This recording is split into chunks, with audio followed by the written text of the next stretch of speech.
Good morning students. बेटा हल हमने क्लास में जो पढ़ा था वो यही था कि टाइप्स ऑफ प्रोटीन कितने टाइप से क्लासिफाइड कर सकते हैं और उनके कितने टाइप्स होते हैं।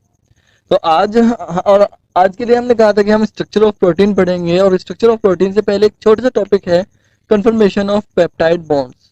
पेप्टाइड बॉन्ड में कन्फर्मेशन पॉसिबल है कि नहीं है। बेटा अगर मैं बात करता हूँ एक सिंपल से पेप्टाइड बॉन्ड की, तो हम जनरली पेप्टाइड बॉन्ड के बारे में पढ़ते हैं NH2 CR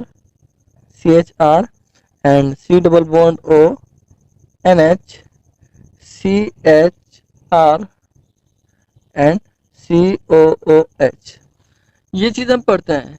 यहाँ पर क्या होता है बेटा कि हम कहते हैं कि कभी कभी ये कहा जाता है कि जो आपका पेप्टाइड बॉन्ड्स होता है इनमें, या कह लीजिए पेप्टाइड बॉन्ड से पहले अगर हम सिंगल बॉन्ड के बारे में बात करते हैं तो सिंगल बॉन्ड के बारे में ये कहा जाता है हमेशा कि सिंगल बॉन्ड जो है ना हमेशा रोटेशन शो करता है।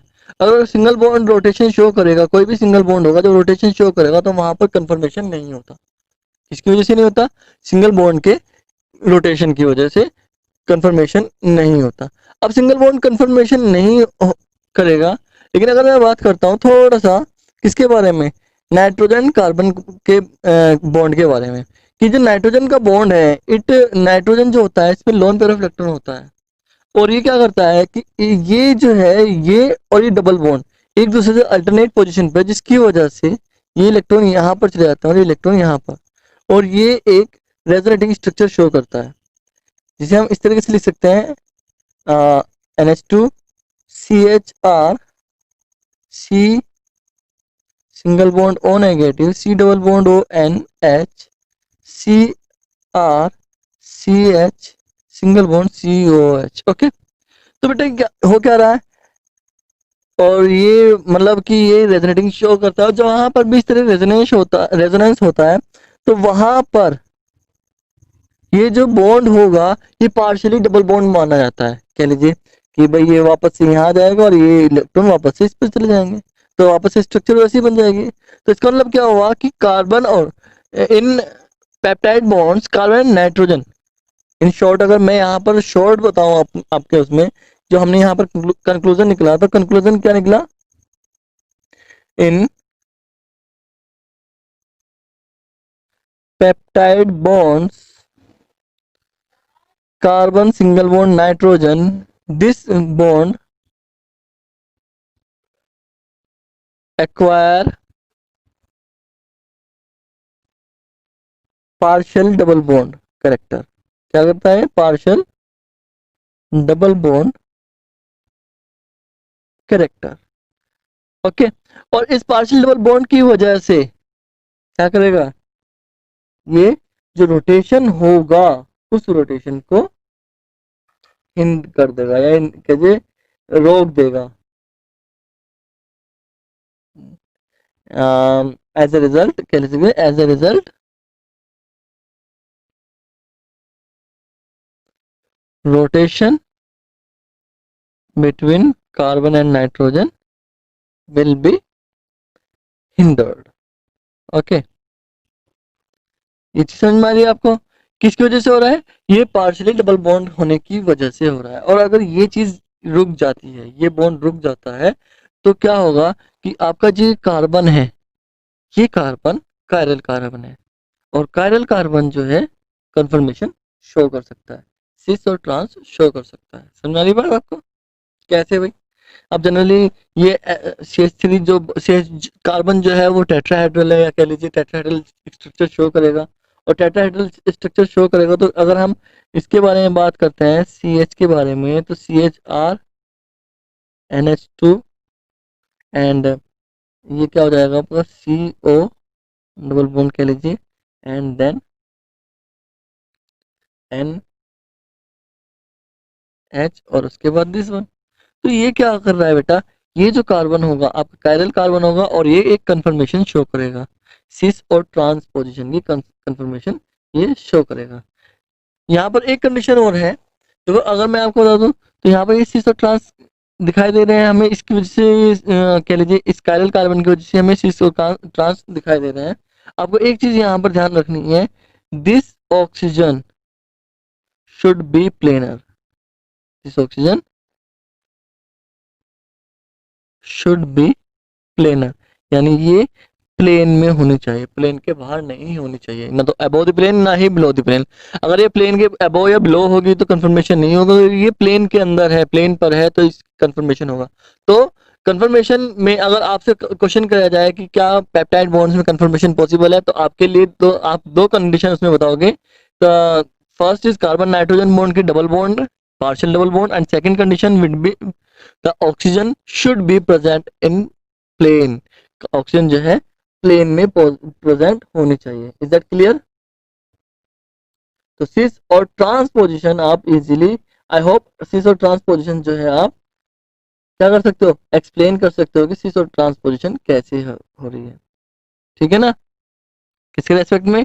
हम इस ऑक्सीजन के रेस्पेक्ट में भी कर सकते हैं, इस ऑक्सीजन के रेस्पेक्ट में भी कर सकते हैं सिस और ट्रांसपोजिशन, हम इस कार्बन के रेस्पेक्ट में भी करते हैं। नॉर्मली अगर हम बात करेंगे तो हम कार्बन पोजिशन जो है सिस और ट्रांस ऑक्सीजन के रेस्पेक्ट में करेंगे, ऑक्सीजन को सेंटर में लेके इसे सिस और ट्रांसपोजिशन को हम क्या कर रहे हैं, एक्सप्लेन कर सकते हैं।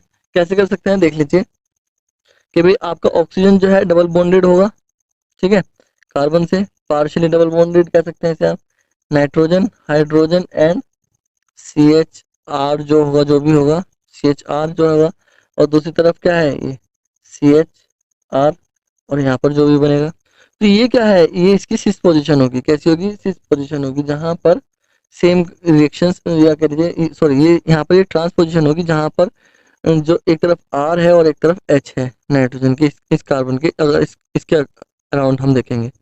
दूसरी तरफ अगर हम बात करेंगे, मैं पार्शियल डबल बॉन्ड बना दे रहा हूँ, कोई कंफ्यूजन नहीं होनी चाहिए। दूसरी तरफ अगर हम बात करेंगे इस ऑक्सीजन की, तो और इसकी सिस और ट्रांसपोजिशन की बात करते हैं,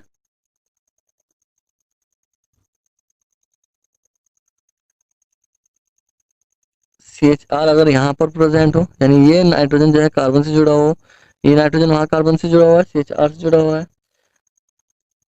दिस वन, एंड इसके बारे में बात करते हैं तो ये आपका सेम रहेगा, तो ये आपकी सिस पोजीशन रह जाएगी, सिस एंड ट्रांस। समझ में आ रही बात आपको? सिस और ट्रांस पोजीशन कैसे है, आर के रेस्पेक्ट में ये जो है, इसके आर के रेस्पेक्ट में ये ट्रांस हो गया, और इस आर, इन दोनों आर के रेस्पेक्ट में ये सिस पोजीशन हो गई।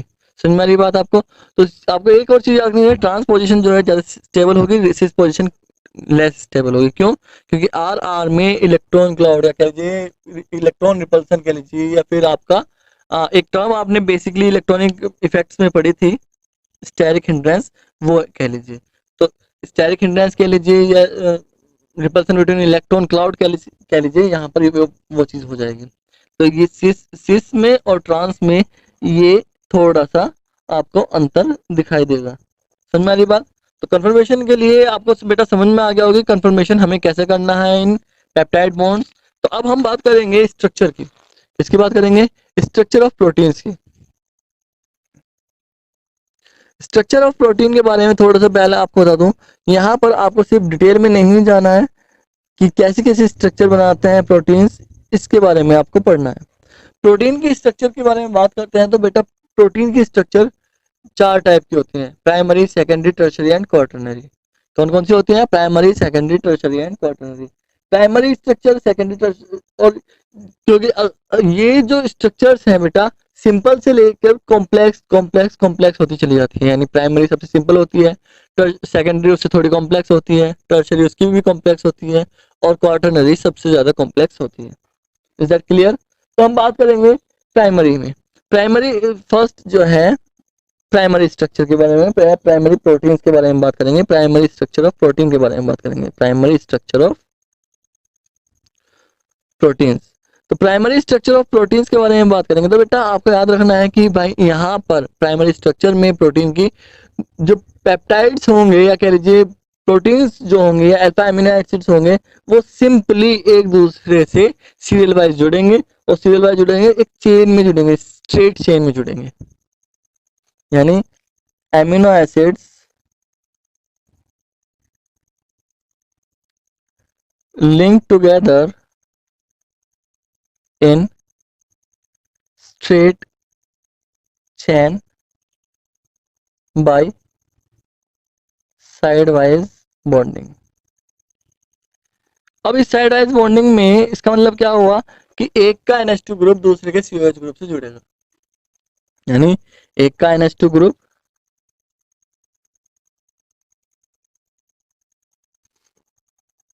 दूसरे के COH ग्रुप से जुड़कर CONH का फॉर्मेशन करेगा।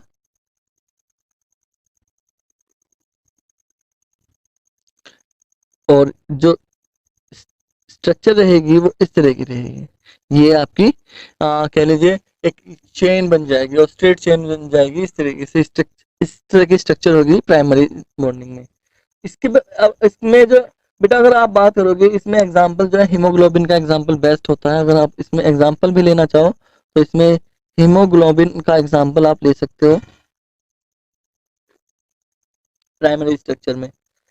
सेकंड वन की बात करते हैं बेटा, तो सेकंड वन स्ट्रक्चर में क्या होता है कि सेकंड वन स्ट्रक्चर में जो आपकी ये जो स्ट्रक्चर है इसमें हाइड्रोजन पर पार्शियली हाइड्रोजन जो है जो जुड़ा हुआ है बेटा, नाइट्रोजन वाला जो हाइड्रोजन जुड़ा होता है ये, क्योंकि हम पता है नाइट्रोजन ज्यादा पोलर होता है इन कंपैरिजन ऑफ हाइड्रोजन, तो यहाँ पर हाइड्रोजन बॉन्डिंग हो जाएगी।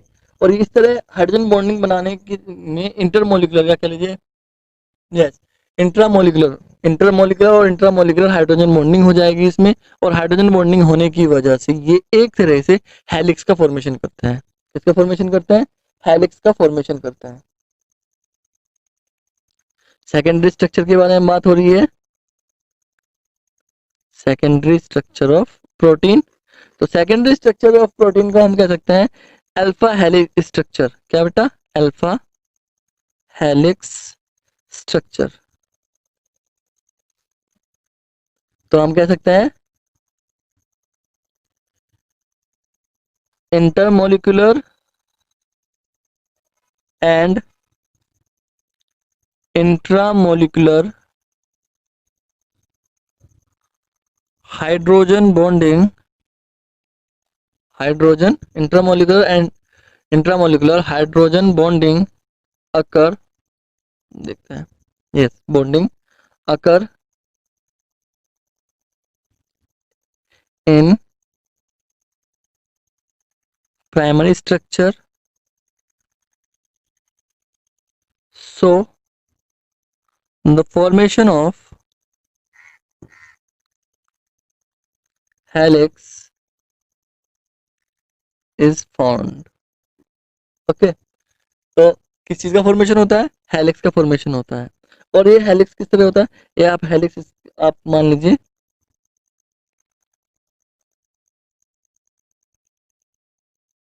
इस तरह का होगा आपका हेलिक्स, और इसमें इन मॉलिक्यूल्स के बीच में हाइड्रोजन बॉन्डिंग इस तरीके से हो जाएगी। समझ वाली बात बेटा? तो ये हाइड्रोजन बॉन्डिंग की वजह से हेलिक्स का फॉर्मेशन कर देंगे। सिंपल स्ट्रक्चर जो आपके प्राइमरी स्ट्रक्चर ही हेलिक्स का फॉर्मेशन करती है। Is that clear? Third, third की बात करते हैं तो बेटा थर्ड जो है आपकी टर्शरी स्ट्रक्चर है। थर्ड क्या है आपकी? टर्शरी स्ट्रक्चर है, tertiary structure of protein. Tertiary structure में क्या होता है कि प्रोटीन जो होता है ना वो फोल्डिंग हो जाते हैं। सेकेंडरी चेन की जो आपकी हेलिक्स थे ये और ज्यादा फोल्ड हो जाता है। सेकेंडरी चेन जो होती है वो और ज्यादा फोल्ड हो जाती है और फाइब्रस प्रोटीन का या रोप लाइक प्रोटीन का, रोप लाइक या रोड लाइक प्रोटीन जो होते हैं उसका फॉर्मेशन करती है। समझ वाली बात आपको? Secondary structure got folded got folded and form rope like structure। कैसी स्ट्रक्चर का फॉर्मेशन करता है? रोप लाइक स्ट्रक्चर का फॉर्मेशन करते हैं। और रोप लाइक स्ट्रक्चर में आपके जो हेलिक्स होंगे उसमें मतलब एक तरह की रोड और ज्यादा कॉम्प्लेक्स हो जाएंगे, यानी हेलिक्स से ज्यादा वो और ज्यादा कॉम्प्लेक्स हो जाएंगे। यहाँ पर आपको एक चीज याद रखनी है, प्रोटीन के अंदर अब यहाँ पर हाइड्रोजन बॉन्डिंग इंटरमोलिकुलर और हाइड्रोजन बॉन्डिंग में के अलग अलग सल्फाइड्स जो लिंकेज होगा, डाइसल्फाइड्स लिंकेज, वो भी मिलना शुरू हो जाता है। Is that clear? और यहाँ पर आपको एग्जांपल ले सकते हो फाइब्रस जो प्रोटीन होता है, कैसे, जो फाइब्रस प्रोटीन्स होते हैं वो इसका एग्जाम्पल है। Okay, fourth one quaternary structure के बारे में बात करेंगे बेटा। तो क्वाटरनरी स्ट्रक्चर जो होगी, जो क्वाटरनरी स्ट्रक्चर होगी वो और ज्यादा कॉम्प्लेक्स होगी। अब ये जो आपकी जो हेलिक्स रोड थी, जो रोप बनी है टर्शरी स्ट्रक्चर में, उस रोप से और ज्यादा वो ज्यादा और ज्यादा कॉम्प्लेक्स हो जाएगी। उसमें कॉम्प्लेक्स में कैसा रहेगा आपका, उनके बीच में, इन रोप्स के बीच में, इन सब यूनिट्स की अगर हम बात करें भाई, अगर हम टर्शरी स्ट्रक्चर्स के बारे में बात कर रहे थे, तो टर्शरी स्ट्रक्चर में हेलिक्स जो आपका सेकेंडरी में बना था, ये इस तरीके से एक रोप लाइक स्ट्रक्चर बनेंगे, हेलिक्स फोल्ड हो जाएंगे एक दूसरे में। अब ये जो हेलिक्स हैं जो फोल्ड हो रहे हैं, इस फोल्डिंग के बाद ऐसे रोप्स या कह लीजिए आपस में इंटरमोलिकुलर फोर्स से जुड़ जाएंगे, इंटरमोलिकुलर फोर्स से जुड़ जाएंगे और ये और ज्यादा कॉम्प्लेक्स हो जाएंगे। तो इस तरह के स्ट्रक्चर को हम बोलेंगे क्वाटरनरी स्ट्रक्चर। समझ में आ रही बात आपको? सेकेंडरी जो है वो फोल्डेड होकर टर्शरी का फॉर्मेशन करेंगे, और टर्शरी जो है आपस में इंटरमोलिकुलर फोर्स के साथ जुड़कर क्वाटरनरी स्ट्रक्चर का फॉर्मेशन करेंगे। तो यहाँ पर ये जो चेन होंगी, इसमें प्रोटोमर्स का फॉर्मेशन करती है। किसका फॉर्मेशन करती है? प्रोटोमर्स का फॉर्मेशन करती हैं। आपको एक टर्म दे रहा हूं मैं, प्रोटोमर्स, आपको इसे डिफाइन करना है, प्रोटोमर्स, ठीक है ना। प्रोटोमर्स कैसे होंगे? प्रोटोमर्स होंगे आपके जो प्रोटीन होंगे उन क्वाटरनरी स्ट्रक्चर में, जो छोटे छोटे repetition of small repetition of segments, कह लीजिए स्मॉल रिपीटेशन ऑफ सेगमेंट्स, जो सेगमेंट्स बन रहे हैं इन्हें हम प्रोटोमर्स बोलेंगे। क्लियर है आपको? प्रोटीन के अंदर स्मॉल सेगमेंट्स होंगे। तो क्वार्टर, अब सिंपल इसे आपको बता दूं, तो भाई प्राइमरी जो हमारी स्ट्रक्चर होगी वहां वो होगी बिल्कुल सिंपल, आप इस तरीके से मान लीजिए, ठीक है। हेलिक्स सेकेंडरी स्ट्रक्चर होगी आपकी, थोड़ी सी हेलिक्स का फॉर्मेशन करेगी इस तरीके से, इंटरमोलिकुलर हाइड्रोजन बॉन्डिंग से। टर्शरी स्ट्रक्चर जो होगी एटा आपकी, वो एक रोड लाइक कह लीजिए या रोप लाइक स्ट्रक्चर कह लीजिए, क्योंकि यहाँ पर दो हेलिक्स आपस में कंबाइंड होता है, ठीक है। और ये जो फोर्थ स्ट्रक्चर है, ये कहीं ना कहीं इस स्ट्रक्चर को और ज्यादा, इसमें इंटरमोलिकुलर कह लीजिए फोर्स के द्वारा वो जुड़ जाती है। तो उसे आप इस तरीके से कर सकते हो, इस तरीके से वो इसमें चेन के अंदर ही एक दूसरे से वो जुड़ जाते हैं, और वो उस जुड़ने की वजह से नए तरह के सेगमेंट्स का, प्रोटोमर्स का फॉर्मेशन करते हैं। तो these are the structure of proteins, बाकी हम नेक्स्ट क्लास में पढ़ेंगे। Thank you.